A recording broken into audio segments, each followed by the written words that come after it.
Hello friends, welcome to vocab with Nikunj. और आज हम लोग 2 जून 2022 को जो एडिटोरियल पब्लिश हुआ था, क्या चीज के बारे में था ये editorial? Choppy waters on India's post Covid recovery. Covid जो कोविड की रिकवरी से मैं इंडिया की जर्नी के बारे में बता रहा था ये। ठीक है, तो इसको देखते हैं और रिवाइज करते हैं ऐसे वर्ड जो हम पहले सीख चुके हैं। तो आपको शब्द देखते ही इसकी मीनिंग याद आ जानी चाहिए। Choppy is the first word, इसका मतलब जर्की, जो स्पीड ब्रेकर्स जो होते हैं, ठीक है, जहां पे हलचल होती है। तो क्या कह रहे हैं? वाटर्स, चॉपी वाटर्स के बारे में बोल रहे हैं। मतलब कि अभी भी पानी जो है वो सामान्य नहीं हुआ है, स्थिति सामान्य नहीं हुई है, चॉपी है, मतलब जर्की है, झटके लग रहे हैं। इंडिया की जो रिकवरी हुई है उस पे। ओके, चॉपी का मतलब याद रहेगा, jerky. Spur is the next word, इसका मतलब होता है इंसाइट करना, स्टिमुलेट करना, उकसाना। ओके, प्रोवोक करना हल्का सा। तो कहा गया है कि इकोनॉमी की जो पोस्ट कोविड रिकवरी है ये पूरी होने से बहुत दूर है अभी। ओके, अभी पूरी तरह रिकवर नहीं हुई है। Spurring consumption is the key, मतलब कि कंजप्शन को उकसाना ही की है। मतलब कि ज्यादा लोग कंज्यूम करें। ओके, लोग सेविंग्स कम करें, कंज्यूम ज्यादा करें, तो फिर उससे चीजें बेहतर होंगी। Okay, next word we have got is रेकम। रेकम का मतलब होता है एक्सपेक्ट टू बी ट्रू, मतलब जिसकी आशा की जाती है, जिस पे विश्वास किया जाता है, ये है। इसका कॉन्टेक्चुअल यूजेज देखते हैं।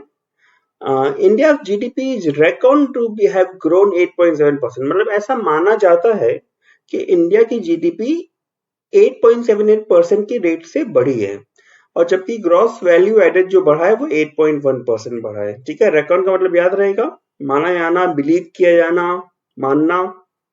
ऑलराइट, उसके बाद जो वर्ड है वो है वो मतलब ग्रेट सॉरो, बहुत ही दुख की स्थिति। नाउन है, ये नाउन की तरह यूज हुआ है। और इसका कॉन्टेक्चुअल यूजेस देखते हैं। तो the latest number show India is emerging out of the general pandemic induced war. वो यहाँ पे नाउन है। कौन से? वो पैंडेमिक इंड्यूस्ड, मतलब कि पैंडेमिक ने जो कॉज, इंड्यूस मतलब कॉज करना, पैंडेमिक के द्वारा जो कॉज किए गए थे वो दुख। ओके, तो लेटेस्ट नंबर दिखाते हैं कि इंडिया जो है वो जो टनल बना था दुखों का, उससे बाहर निकल रही है इंडिया। ठीक है, और उसके बाद जो अगला शब्द है वो है एसर्शन। एसर्शन मतलब अपनी बात रखना, एक डिक्लेरेशन देना। ओके, और एम्पैथेटिकली देना, मतलब एम्फेसिस के साथ, जोर के साथ देना। ठीक है, जोर लगा के। तो ये गवर्नमेंट का एसर्शन है, गवर्नमेंट जोर लगा के कह रही है, मतलब बहुत सॉलिडली अपनी बात रख रही है कि जो डेटा एस्टेब्लिश करता है फुल इकोनॉमिक रिकवरी का, वो एंटायरली ट्रू नहीं है। ठीक है, जो भी डेटा है, इसका पूरा आंसर के लिए आप उस दिन का 2 जून का वीडियो देखिएगा, मैं आपको लिंक दे दूंगा। अभी केवल हम लोग कॉन्टेक्चुअल यूजेस की बात कर रहे हैं। तो गवर्नमेंट का एसर्शन है, गवर्नमेंट बहुत जोर लगा के ये बात कह रही है, फॉर्मली कह रही है ये बात। Okay, and the next word is meagre. Meagre का मतलब होता है डेफिशिएंट इन अमाउंट, क्वालिटी और एक्सटेंट, मतलब किसी भी चीज में कोई कमी हो तो उसे मीग्रे कहेंगे। ओके, एडजेक्टिव है ये, तो किसी न किसी नाउन या प्रोनाउन को मॉडिफाई कर रहा होगा। 1.9% मीग्रे, कैसा 1.9%? मीग्रे मतलब बहुत कम, 1.9% ओवर 2 ईयर पीरियड। तो कह रहे हैं माइनिंग जो है केवल 1.9%, यहाँ पे केवल मतलब आएगा इसका, तो परसेंट बढ़ी है ओवर द 2 ईयर पीरियड, 2 साल के पीरियड में। ठीक है, तो ये मेग्रे का मतलब है, मेग्रे मतलब कम। ओके, उसके बाद जो शब्द आता है वो है इवोक। इवोक का मतलब होता है मेक एपियर, जादू से ले आना, मतलब नॉट जादू से ले आना, मेक एपियर। ओके, वर्ब है ये। और क्या इसका कॉन्टेक्चुअल यूजेस है? ओवरऑल जीडीपी ग्रोथ जो है वो स्लिप कर गई है, 4 क्वार्टर की जो लो थे नंबर था 4.1% Q4 में, उस पे। ठीक है, जीडीपी ग्रोथ कम हो गई है, कहने का मतलब है स्लिप होके नीचे आ गई है। और कहां से कम हुई है? 5.4% Q3 में था, उससे कम होकर 4.1% पे आ गई। ये बात समझ में आ गई। अब ये जो इवेंट हुआ है कम होने का, वो इवोक कर रहा है, क्या इवोक कर रहा है? फ्लैशबैक्स। इवोक कर रहा है मतलब याद दिला रहा है, ओके। फ्लैशबैक याद दिला रहा है। फ्लैशबैक क्या हुआ? Flashback is an unexpected with recurrence of a past experience. कुछ पुरानी यादें, ओके, याद दिला रहा है। क्या दिला रहा है याद? 29-20 का जो स्लो डाउन हुआ था और कॉन्सर्न रेज कर रहा है about the trajectory going forward, okay. तो ये आपको समझ में आ रहा है कि जीडीपी ग्रोथ स्लिप हुई है, 4.1% कम हो गई है 5.4% से। और ये चीज हमें याद दिला रही है, फ्लैशबैक, पुरानी यादें याद दिला रही है कि 19-20 का जो स्लो डाउन था, और चूंकि ये ऐसे हुआ था इसलिए कंसर्न रेज हो रहे हैं कि अब आगे भविष्य में कैसा होगा, जो ट्रेजेक्टरी बनेगी वो कैसी बनेगी। ये वो समझ में आ गया, फ्लैशबैक समझ में आ गया। ट्रेजेक्टरी मतलब कि कैसे कुछ भी आगे जाता है, ठीक है। जैसे ग्रोथ है वो कैसे जा रही है, ऊपर जा रही है, नीचे जा रही है, एंड लाइकवाइज, ठीक है। The way in which a process और event develops over a period of time, एक पीरियड ऑफ टाइम में कोई भी चीज कैसे डेवलप होती है, ठीक है, कैसे ऊपर जाती है, नीचे जाती है, एंड लाइकवाइज। तो ये आपने वर्ड सीख लिए, इवोक, फ्लैशबैक एंड ट्रेजेक्टरी। अब इसके बाद अगला शब्द है रिलक्टेंट। रिलक्टेंट मतलब कि हेजिटेंट होना या फिर रेसिस्ट करना, ठीक है। बात ना मानना कह सकते हैं एक तरह से, एडजेक्टिव है। देखते हैं इसका कॉन्टेक्चुअल यूजेस क्या है। विथ रिलक्टेंट डिमांड मतलब ऐसी डिमांड जो बहुत ज्यादा वाइब्रेंट नहीं है, बहुत ज्यादा एक्टिव नहीं है, ओके। मतलब डिमांड कम है, दूसरे शब्दों में कह रहे हैं ये। तो कम डिमांड के साथ सप्लाई चेन और इनपुट कॉस्ट की जो दुख हैं वो हर्ट कर रहे हैं manufacturing, agriculture and public administration services को, ठीक है। रिटर्न याद रहेगा, ऑफरिंग रेसिस्टेंस, या फिर इस यहाँ पे कम सेंस है, less demand. Next word is uptick. Uptick का मतलब होता है small increase, okay. Small increase noun है ये। और यहाँ पे जो बात आ रही है, माइल्ड 2% अपटिक इन कंस्ट्रक्शन, मतलब कंस्ट्रक्शन में जो इंक्रीज हुआ वो केवल 2% का इंक्रीज हुआ, अपटिक इंक्रीज, ऑलराइट। उसके बाद जो शब्द है वो है silver lining. Silver lining noun है और ये कहता है कि अनकंफर्टेबल और hopeful aspect of an otherwise desperate और अनहैप्पी सिचुएशन। आशा की किरण कह सकते हैं कि जो एक दुख की सिचुएशन है, अनहैप्पी सिचुएशन है, उसमें कोई एक एस्पेक्ट ऐसा जो थोड़ा आराम दिलाए, जो थोड़ा होपफुल हो, आशावादी हो, उसे सिल्वर लाइनिंग कहते हैं। आइए देखते हैं क्या मतलब, यहाँ कॉन्टेक्चुअल यूजेज क्या है। Help by the government capital spending, recovery जो है हुई है इन्वेस्टमेंट डिमांड में, जिसको गवर्नमेंट ने हेल्प भी किया है कैपिटल स्पेंडिंग के द्वारा, वो एक सिल्वर लाइनिंग है, ठीक है। वो एक अच्छी चीज है, एक आशा की वाली चीज है। लेकिन जो लिंगरिंग कंसर्न है, जो कंसर्न फैल रहा है, जो कंसर्न कंटिन्यू हो रहा है, चल रहा है, ये है कि कंजप्शन जो है रिमेन्स ट्रबल्ड। कंजप्शन कम ही हो रही है, ओके। कंजप्शन एक ट्रबल्ड स्टेट में है, मतलब नहीं हो रही है। तो अगला वर्ड आपको याद रहेगा लिंगरिंग। लिंगरिंग यहाँ पे एज जेरंड यूज हुआ है, मतलब कि लिंगर करना, मतलब कि प्रोसेस करना। लेकिन यहाँ पे एक आईएनजी लगा के इसको ये बना दिया गया एडजेक्टिव की तरह, ओके। तो ये कंसर्न हो गया, कैसा कंसर्न? लिंगरिंग कंसर्न, कंटिन्यू करने वाला कंसर्न, ओके। इसलिए मैंने जेरंड लिखा है यहाँ पे, याद रहेगा लिंगरिंग। उसके बाद है वर्ड है अलूफ। अलूफ मतलब बिल्कुल अकेला, ऐसा।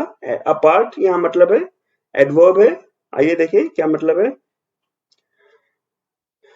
If consumption remains troubled and unless it recovers, private investment will remain aloof as will sustainable high growth. मैंने कहा था अकेले रहना, तो जब तक ये रिकवर नहीं करती है, प्राइवेट इन्वेस्टमेंट जो है वो अलूफ रहेंगे, मतलब कि वो कंजप्शन में नहीं आएंगे, ओके। और सस्टेनेबल हाई ग्रोथ भी अलूफ में रहेगी, ठीक है, मतलब वो भी नहीं आएगी सामने, अकेले रहेगी, ठीक है। अकेले रहना मतलब कि मार्केट में नहीं आना, यहाँ पे प्राइवेट इन्वेस्टमेंट का, ठीक है। देखिए आज का जो ये जो एडिटोरियल है ये फाइनेंस बेस्ड है, इसलिए मुझे भी आपको थोड़ा डिफिकल्ट लगे, तो इसलिए मैं आपसे रिक्वेस्ट करूंगा कि आप उससे वाला वीडियो देखिए, सेकंड जो जिसका लिंक मैं डिस्क्रिप्शन में दे रहा हूँ, तो आपको अच्छे से समझ में आ रहा है। ये तो केवल एक रिवीजन पार्ट है। Next is a phrasal verb, very interesting phrasal verb, flare up. Flare up का मतलब होता है इरप्ट और इंटेंसिफाई सडनली, मतलब कि कोई आग लगी है और वो तेजी से बढ़ जाए, उसमें घी या पेट्रोल पड़ जाए तो उसे फ्लेयर अप कहेंगे। ओके, यहाँ पे देखते हैं meaning. Worse, as inflation flared up, households consumption growth has steadily dropped. इससे भी बुरा क्या है कि जैसे जैसे इन्फ्लेशन तेजी से बढ़ा, फ्लेयर अप हुआ, ओके, हाउस होल्ड का कंजप्शन जो है, कंजप्शन ग्रोथ वो गिर गया। ठीक है, तो ये फ्लेयर अप की मीनिंग है। फ्लेयर आग से आपको याद रहेगा। स्क्वीज का मतलब होता है ऑप्रेस विथ एग्जैक्टिंग डिमांड्स, वर्ब है, मतलब ऑप्रेस करना। ओके, ऑप्रेस करना मतलब परेशान करने का थोड़ा सेंस होता है। कॉज टू सफर, वही परेशान करना।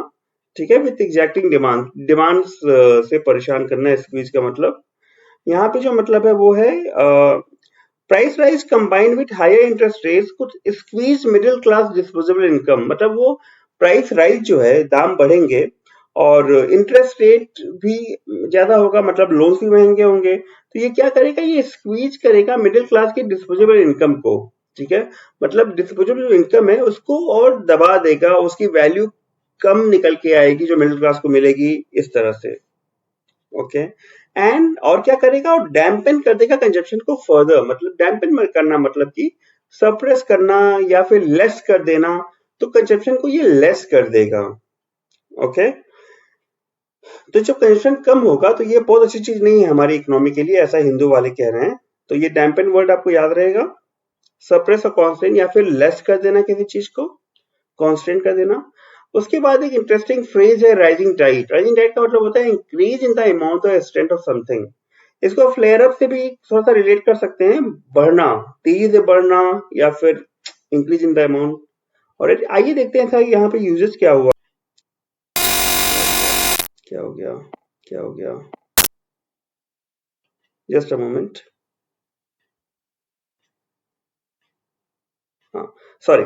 तो बता, rising tide in the past year has not been enough to lift all boats stranded. हाँ, ये थोड़ा सा इन्होंने, ये थोड़ा लिटरल सेंस में चले गए।